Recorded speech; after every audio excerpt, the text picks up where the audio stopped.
Pabuhat ka. Yan lang naman alam mong gamitin o tulak na. Pag talaga babae, cancer na agad. Hindi sa pagmamalaki pero sasabihin kong wala kayong karapatang pagsalitaan ng mga babaeng gusto lang namang sumaya. Pero imbis na sumaya, tatrash talkin niyo pa.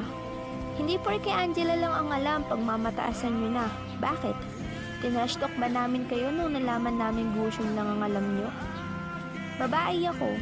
Hindi man ako mahilig mag-Angela pero alam ko yung feeling na pinagsasalitan ka ng masama kahit hindi mo naman kakilala. Babae ako. Babae lang kami na mabilis masaktan, maramdamin. Kung malakas kayo, sana, umpisa pa lang, binuhat nyo na kami.